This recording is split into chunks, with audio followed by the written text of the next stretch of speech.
Hello students, आप सभी का इंग्लिश की क्लास में स्वागत है। आज हम शुरू करने वाले हैं आपकी text book the spring blossom के लेसन नंबर 17 टॉर्च बियरर के पार्ट 2 को।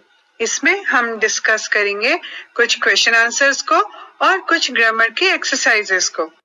तो आइए, सबसे पहले एक्सरसाइज है वर्ड पावर की, जिसमें आपको वर्ड्स को उनके मीनिंग से मैच करना है। यहाँ पे लेफ्ट हैंड साइड पे वर्ड्स दिए हुए हैं और राइट हैंड साइड पे उनके मीनिंग्स दिए हुए हैं। तो आइए हम वर्ड्स और उनके मीनिंग्स को मैच करते हैं।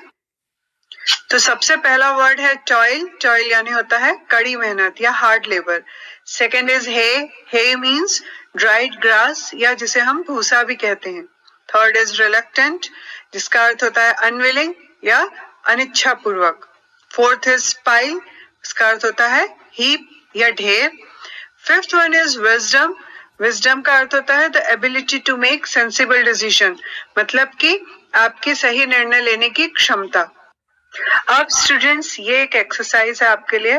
Derive 5 new words by rearranging the letters of each word given below. ये जो नीचे शब्द आपको दिए जा रहे हैं, इसके लेटर्स को रीअरेंज करके आपको 5 नए शब्द बनाने हैं। और few examples are given. Example नीचे दिए जा रहे हैं। तो पहला वर्ड है इनहॉस्पिटेबल। इस वर्ड के लेटर्स को रीअरेंज करके आप कौन कौन से शब्द बना सकते हैं, आइए हम देखते हैं। पहला है हॉस्पिटल, जो कि इसी लेटर्स HOSPITAL इससे बना है। Second is sin. Third is able. Fourth is pile and fifth is hospitable. इसी तरीके से and the second word is flame. इस फ्लेम से भी हम 5 नए शब्द बना सकते हैं और वो है mail, me, meal, M and lame. अब इसी तरीके से आपको कुछ और वर्ड्स दिए जा रहे हैं। And these words are disconsolate and straight. इन दोनों शब्दों से 5-5 नए शब्द बनाकर आपको वो होमवर्क करके, जिस व्हाट्सएप ग्रुप में हम जुड़े हुए हैं उस व्हाट्सएप ग्रुप में आपको अपने होमवर्क की पिक खींचकर और आपके सब्जेक्ट टीचर को भेजना है ताकि वो उसको चेक कर सकें। और आइए अब हम कुछ क्वेश्चन आंसर्स डिस्कस करते हैं। तो सबसे पहला क्वेश्चन है, what did the old merchant decide about his money. वृद्ध व्यापारी ने अपने धन के बारे में क्या निश्चय किया। And the answer is the old merchant decided to give his money to his cleverer son. वृद्ध व्यापारी ने अपना धन अपने अधिक चतुर पुत्र को देने का निश्चय किया। And now question number 2, how much time was given to the 2 sons by the old merchant. वृद्ध व्यापारी के द्वारा दोनों पुत्रों को कितना समय दिया गया था। तो हम इसका आंसर जानते हैं। He gave them a couple of days to come back. उसने उन्हें वापस आने के लिए 2 या कुछ दिन दिए। थर्ड क्वेश्चन है, What did the first son buy for a rupee? पहले पुत्र ने 1 रुपए में क्या खरीदा। And the answer is the first son bought a cart full of hay. पहले पुत्र ने 1 रुपए में एक सूखी घास की गाड़ी खरीदी। नेक्स्ट क्वेश्चन है, how did the second son spend his rupee.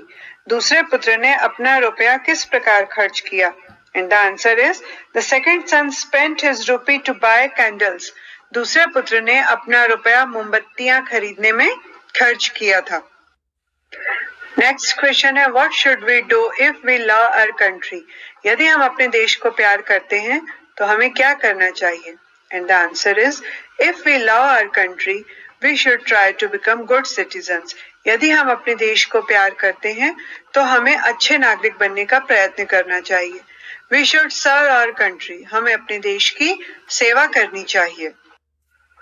Next question है, A chain is as strong as its weakest link. Explain. एक जंजीर उतनी ही मजबूत है जितनी उसकी सबसे कमजोर कड़ी। इसकी व्याख्या कीजिए।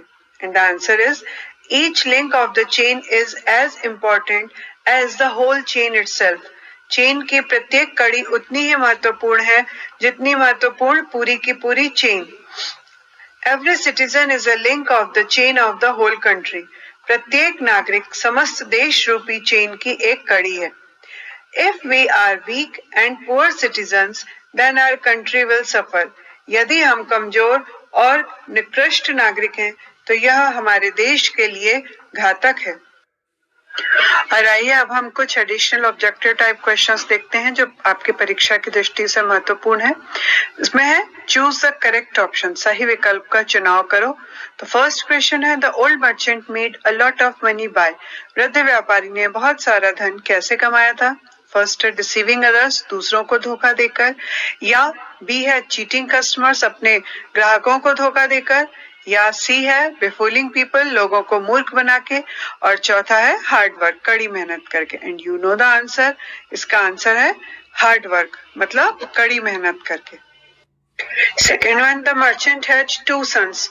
जो व्यापारी था उसके दो पुत्र थे. He decided to give all his money to. उसने अपने किस बेटे को पूरा धन देने का निश्चय किया? फर्स्ट द एल्डर सन, बड़े बेटे को, या छोटे बेटे को, या ज्यादा बुद्धिमान बेटे को, या कि कमजोर बेटे को. And the answer is C, the clever son. Now next question, the second son brought for 1 rupee. दूसरा बेटा 1 रुपए से क्या खरीद के लाया? पहला है भूसा लेके आया, या कि कैंडल्स लेके आया, या कि कॉटन लेके आया, या वेस्ट मटेरियल लेके आया. द आंसर इज कैंडल्स लेके आया. Next question, his father was very pleased with his second son because he was. जो पिता थे वो अपने दूसरे बेटे से बहुत खुश थे क्योंकि वह था अ गुड बिजनेसमैन, एक अच्छा व्यापारी, या कि एक धोखेबाज, या कि दो बेटों में से ज्यादा बुद्धिमान, या कि bold. And the answer is the clever of the two, वो दो बेटों में से. And now answer in one word.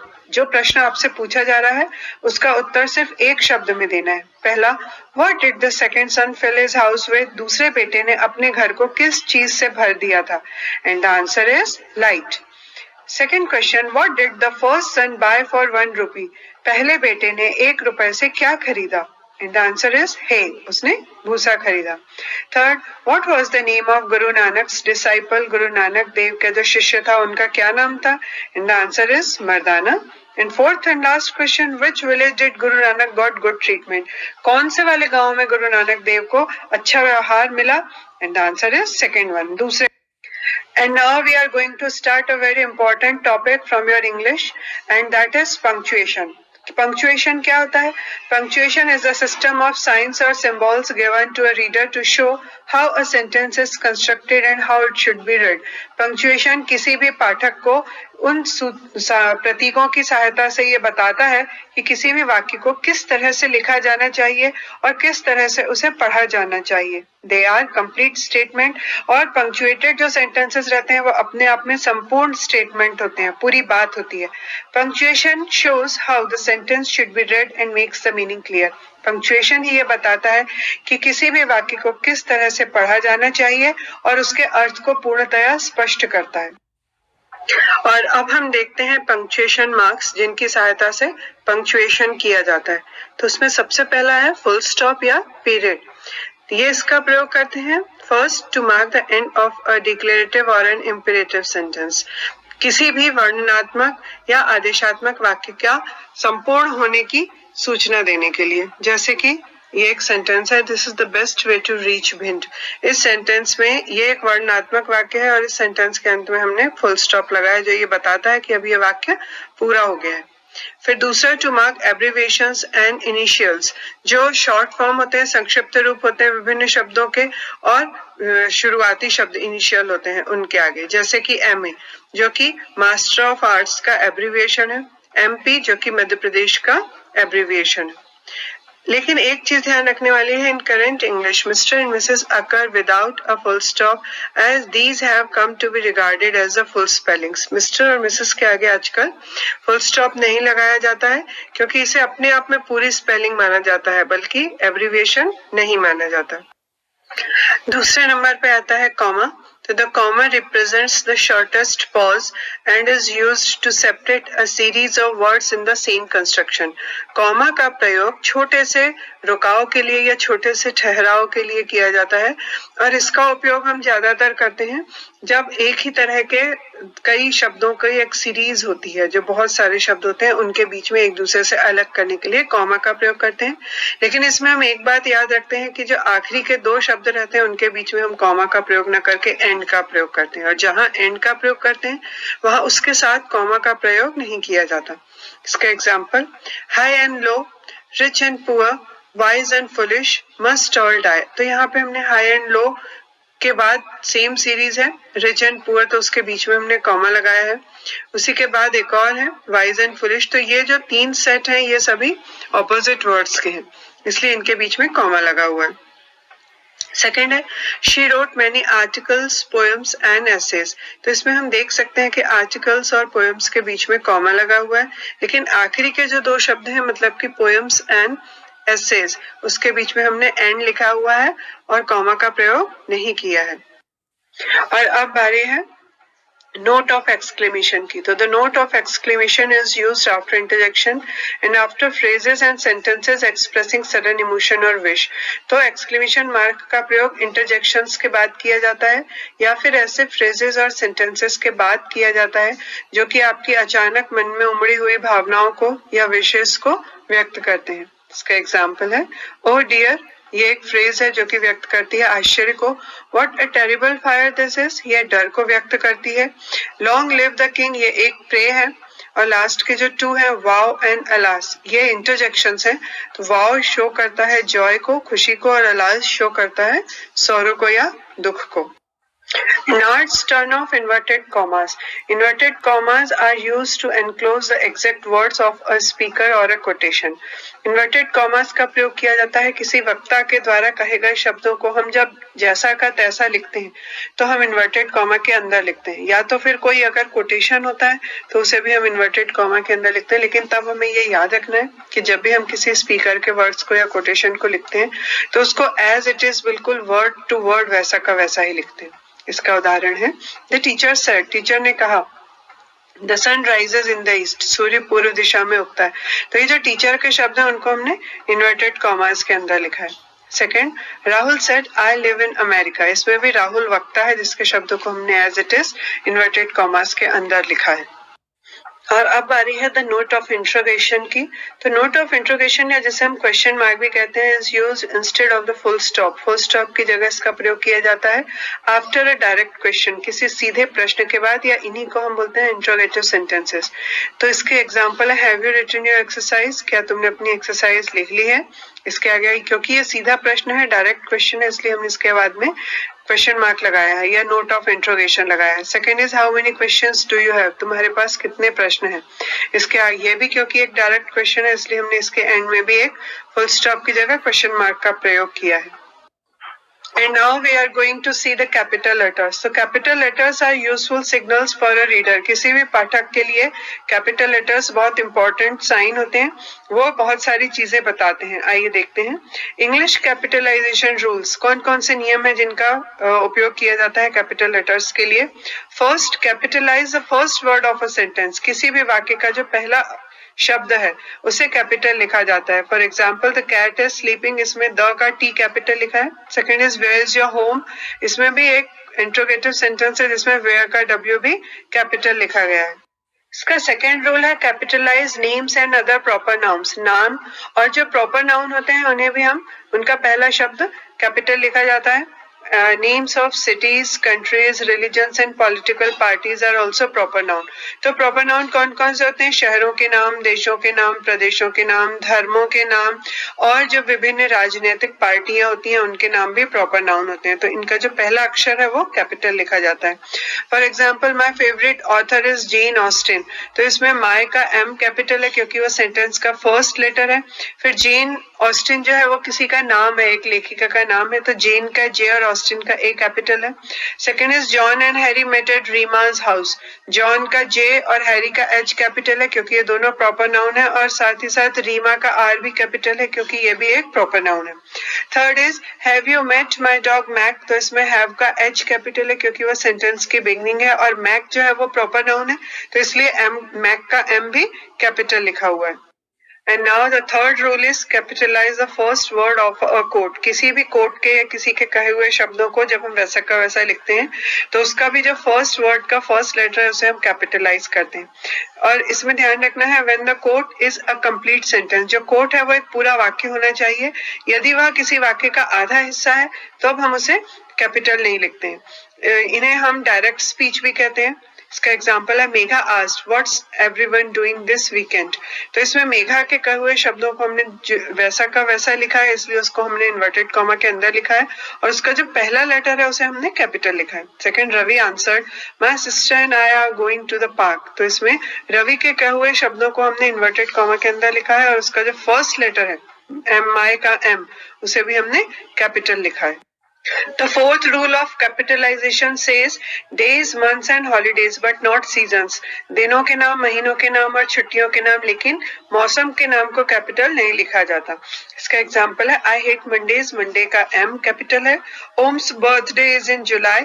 तो ओम का ओ कैपिटल है क्योंकि पहला तो वो एक प्रॉपर नाउन है और दूसरा वो एक सेंटेंस की बिगनिंग वर्ड है, इसलिए ओ कैपिटल है. और जुलाई है is the name of a month, इसलिए जुलाई का जे कैपिटल है. Third, the name of seasons are not proper noun. क्योंकि जो मौसम के नाम होते हैं वो प्रॉपर नाउन नहीं होते हैं, so there is no need to capitalize them, इसलिए उन्हें कैपिटल लेटर में लिखने की जरूरत नहीं है. तो इसमें आई हेट विंटर्स. विंटर्स जो है वो एक मौसम है, सर्दियों का मौसम है, इसलिए हमने डब्ल्यू कैपिटल नहीं लिखा है. And now let us take one exercise from your textbook The Spring Blossom, जो कि लेसन नंबर 17 के एंड में दी हुई है एट पेज नंबर 143. ये अंडर लैंग्वेज प्रैक्टिस और इसमें आपको सेंटेंसेस को पंक्चुएट करना है. सबसे पहला आई नॉक्ड एट द डोर, इसको हम पंक्चुएट करेंगे तो ये हो जाएगा आई कैपिटल, डोर के एंड में फुल स्टॉप, क्योंकि आई सेंटेंस की बिगनिंग का फर्स्ट वर्ड फर्स्ट लेटर है. सेकेंड है जिसमें इफ का आई कैपिटल आ जाएगा, काम के बाद कॉमा आ जाएगा, take your time and concentrate के बाद अगेन कॉमा और यू विल में अपॉस्ट्रोफी आ जाएगा और एंड में फुल स्टॉप आ जाएगा. तो इस तरीके से हम इसे पंक्चुएट. इसके बाद थर्ड सेंटेंस है वेयर इज द कार. तो एक इंट्रोगेटिव सेंटेंस है इसलिए इसका करेक्ट होगा वेयर का डब्ल्यू कैपिटल कर देंगे और कार के एंड में क्वेश्चन मार्क लग जाएगा क्योंकि इंट्रोगेटिव सेंटेंस है. नेक्स्ट है दैट्स मार्वलस. दैट्स का टी कैपिटल, मार्वलस के एंड में एक्सक्लेमेशन मार्क लग जाएगा क्योंकि एक्सक्लेमेटरी सेंटेंस है. Third fifth is you are my friend's brother. तो यू का वाई कैपिटल हो जाएगा, फ्रेंड्स में अपॉस्ट्रोफी लग जाएगा क्योंकि पोजीशन शो कर रहा है और ब्रदर के एंड में एक फुल स्टॉप लग जाएगा. Last one why said he are you sad. तो इसमें वाई का डब्ल्यू कैपिटल होगा, ये इन्वर्टेड कॉमा में हो जाएगा. वाई और सेड के बीच में कॉमा लगेगा और इन्वर्टेड कॉमा क्लोज होगा. सैड ही के बाद फिर कॉमा लगेगा क्योंकि फिर से डायरेक्ट स्पीच स्टार्ट हो रही है और इन्वर्टेड कॉमा के अंदर आर यू सैड, क्योंकि ये इंट्रोगेटिव है इसलिए इसमें एंड में क्वेश्चन मार्क लगा है. ये इन्वर्टेड कॉमास बंद हो गए हैं, लेकिन इसमें आर का ए इसलिए स्मॉल है क्योंकि ये वाई आर यू सैड पूरे सेंटेंस का एक पार्ट है, इसलिए यहाँ पर इसे कैपिटल नहीं लिखा गया है. And now children, this is your homework which you have to do in your notebook. और इसको फिर आपको अपने व्हाट्सएप ग्रुप में आपके सब्जेक्ट टीचर से चेक करवाना है इस पूरे पैराग्राफ को पंक्चुएट करने के बाद. And now we are going to deal with the workbook The Spring Blossom Class 10th. Students, ये वर्ड पावर है जो कि लेसन 17 में आपकी वर्कबुक में दिया हुआ है. इसमें आपको इन या अन ये प्रीफिक्स लगाने हैं ये नीचे हुए बेस वर्ड्स के सामने और उससे ये वर्ड्स जो है वो उनके ऑपोजिट बन जाएंगे. तो इसे जल्दी से कीजिए फिर हम इसे चेक करेंगे. तो फर्स्ट वर्ड इज इनहॉस्पिटेबल. इसमें हॉस्पिटेबल बेस वर्ड है जिसमें इन लग जाएगा. Second is uncivilised. Third is inability. Fourth is independent. Fifth is unwise. Sixth is unhappy and seventh is in. और आइए हम ये एक इम्पॉर्टेंट पैसेज देखते हैं जो कि आपकी वर्कबुक द स्प्रिंग ब्लॉसम में लेसन नंबर 17 में दिया हुआ है. In 1866, Alfred Nobel, a Swedish chemist, introduced a form of nitroglycerin that could be handled safely. 1866 में अल्फ्रेड नोबल नाम के एक स्वीडन के केमिस्ट थे जिन्होंने नाइट्रोग्लिसरीन के एक रूप को इंट्रोड्यूस किया था जिसे कि बहुत ही सावधानी पूर्वक प्रयोग किया जाना था. He called it dynamite. उन्होंने इसका नाम डायनामाइट दिया. इसके बाद in 1875 he went on to invent gelignite. उसके आगे खोज करते हुए उन्होंने 1875 में पैलिग्नाइट नाम के एक एक्सप्लोजिव की खोज की. These explosives were used in engineering applications. इन विस्फोटकों का उपयोग अभियांत्रिकी अनुप्रयोगों में किया गया. But they also had an obvious military application. परंतु स्वाभाविक रूप से उसमें सैन्य अनुप्रयोग भी शामिल थे. As a committed pacifist, एक समर्पित शांति दूत के रूप में, Nobel hoped that his explosives would provide such a deterrent to war that they would bring peace to mankind. क्योंकि नोबल एक शांति प्रिय व्यक्ति थे और वो युद्ध में विश्वास नहीं रखते थे, इसलिए उन्हें उम्मीद थी कि उन्होंने जिन विस्फोटकों की खोज की थी वो युद्ध में एक इस तरह से रक्षा कवच का काम करेंगे जिससे कि पूरी मनुष्य जाति के लिए शांति की प्राप्ति होगी. His inventions did not bring peace, but they did bring him a massive fortune. उनकी खोजों से शांति तो नहीं आई, परंतु उनसे स्वयं अल्फ्रेड नोबल की किस्मत के दरवाजे खुल गए, which he used in his will to endow the Nobel Prizes awarded to those who have conferred the greatest benefit to mankind in 5 categories. और इस धन का उपयोग उन्होंने अपने विल में लिखा कि इससे नोबेल प्राइज दिए जाएंगे जो कि उन लोगों को दिए जाएंगे जो संपूर्ण मानव जाति के लिए 5 श्रेणियों के अंतर्गत सबसे ज्यादा उल्लेखनीय कार्य करेंगे. He left $32 lakh in his will to finance prizes in physics, chemistry, physiology और medicine, लिटरेचर एंड पीस. और ये 6 श्रेणियां थी: भौतिक शास्त्र, रसायन शास्त्र, शरीर क्रिया विज्ञान, औषधि विज्ञान, लिटरेचर और शांति के क्षेत्र में. The bank of Sweden inaugurated a new Nobel prize for economics in 1969. और 1969 में बैंक ऑफ स्वीडन ने एक नई श्रेणी की खोज की जिसमें कि नोबेल प्राइज दिया जाने लगा और वह था अर्थशास्त्र. In 1903 Marie Curie became the first woman to win the Nobel prize sharing it with her husband. और 1903 में मैरी क्यूरी प्रथम महिला बनी जिन्होंने कि नोबेल प्राइज जीता. इसे उन्होंने अपने पति के साथ जीता था. And now let's do the question answers. Answer the following questions. नीचे दिए गए प्रश्नों के उत्तर लिखिए. First is who was Alfred Nobel? Alfred Nobel कौन थे? और इसका आंसर है Alfred Nobel was a Swedish chemist. Question number 2. What did Alfred Nobel introduce? And the answer is Alfred Nobel introduced a form of nitroglycerin. It was dynamite. उन्होंने nitroglycerine का एक रूप introduce किया था, यह डायनामाइट था. As a committed pacifist, what did Alfred Nobel hope? एक शांति प्रिय व्यक्ति के रूप में अल्फ्रेड नोबेल ने क्या उम्मीद की थी? And the answer is, as a committed pacifist, Alfred Nobel hoped that his explosive would provide such a deterrence to war that they would bring peace to mankind. एक शांति प्रिय व्यक्ति के रूप में अल्फ्रेड नोबेल ने ये उम्मीद की थी कि उन्होंने जिन विस्फोटकों की खोज की है वो संपूर्ण मानव जाति के लिए शांति लाने का कार्य करेंगे. Question number 4. Why did Alfred Nobel leave $32 lakh in his will? उन्होंने $32 लाख अपनी विल में क्यों छोड़े थे? And the answer is Alfred Nobel left this amount in his will to finance prizes in physics, chemistry, physiology और medicine, literature and peace. Alfred Nobel ने यह धन छोड़ा था अपनी विल में ताकि उन प्राइजेस को दिया जा सके जो कि भौतिक के क्षेत्र में रसायन, शरीर क्रिया विज्ञान, औषधि विज्ञान, लिटरेचर या शांति के क्षेत्र में देने के लिए. Next question. What did the bank of Sweden do in 1969? Bank of Sweden ने 1969 में क्या किया? And the answer is, in 1969, the Bank of Sweden inaugurated a new Nobel Prize for Economics. Bank of Sweden ने 1969 में एक नए क्षेत्र में नोबेल प्राइज देने की शुरुआत की और वह था अर्थशास्त्र. अब आपको कंप्लीट द फॉलोइंग सेंटेंसेस. नीचे सेंटेंसेस दिए हुए हैं, इन्हें आपको कंप्लीट करना है. तो फर्स्ट है Nobel prize is awarded to those who. Nobel prize दिया जाता है उन्हें जो कि इन द आंसर जो कि अंडरलाइन किया हुआ है, who have conferred the greatest benefit to mankind in 5 categories, जो 5 श्रेणियों के अंतर्गत संपूर्ण मानव जाति के लाभ की प्रयास करेंगे. Second is Alfred Nobel hoped his inventions would bring peace, but उन्होंने उम्मीद की थी कि उनकी खोजें शांति लेकर आएंगी, परंतु They did bring him a massive fortune, परंतु उन्होंने उनके लिए किस्मत के दरवाजे खोल दिए. Now find out the words from the passage that have the same meaning. अब आपको ये कुछ मीनिंग्स दिए हुए हैं, इनके लिए आपको सही शब्द ढूंढना है पैसेज में से. तो a large amount of यानी बहुत अधिक मात्रा में, and the answer is massive fortune. Second, a person who believes that war and violence are always wrong. एक व्यक्ति जो ये विश्वास करता है कि युद्ध और हिंसा हमेशा गलत होती है, उसे हम बोलते हैं पैसिफिस्ट या शांति प्रिय व्यक्ति.